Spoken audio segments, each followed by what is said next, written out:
সহজ ঋণ, বীমা ও বাজারজাত। কৃষি খাতে মৌলিক রূপান্তর আনতে উৎপাদন ও খাদ্য নিরাপত্তাকে গুরুত্ব দিলেও 2026-27 অর্থ বছরের প্রস্তাবিত বাজেটে চলতি অর্থ বছরের মূল বাজেট থেকে বরাদ্দ কমেছে 553 কোটি টাকা। তবে সংশোধিত বাজেটের তুলনায় বেড়েছে 1032 কোটি টাকা। 2026-27 অর্থ বছরে কৃষি, খাদ্য এবং মৎস্য পানিসম্পদ মন্ত্রণালয়ের জন্য মোট 43,335 কোটি টাকা বরাদ্দ প্রদানের প্রস্তাব করছি, যা জিডিপির 0.3%।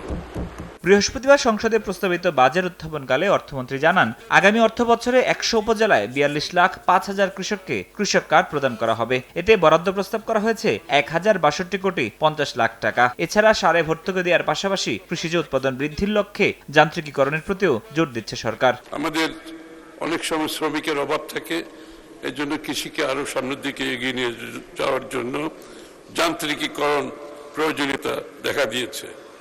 কৃষি পণ্যের বহুমুখীকরণ কার্যক্রম জোরদার করা হয়েছে।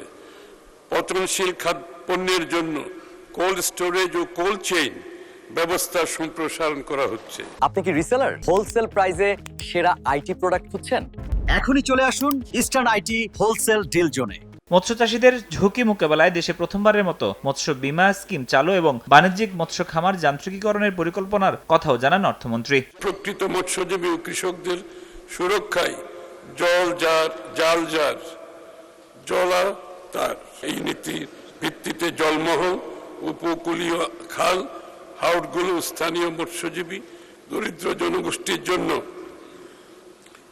জনগোষ্ঠীর জন্য উন্মুক্ত করার উদ্যোগ গ্রহণ করেছি। মৎস্য চাষীদের ঝুঁকি মোকাবেলায় দেশে প্রথমবারের মতো মৎস্য বীমা স্কিম চালু এবং বাণিজ্যিক মৎস্য খামার যান্ত্রিকীকরণের পরিকল্পনা গ্রহণ করেছি। কৃষির উন্নয়ন টেকসই করতে উন্নত বিপণনের ব্যবস্থার উন্নয়নে জোর দেওয়ারও পরামর্শ দেন খাদ্য বিশ্লেষকরা। খাদ্য বান্ধব কর্মসূচির ফরহাদ রহমান, সময় সংবাদ, ঢাকা।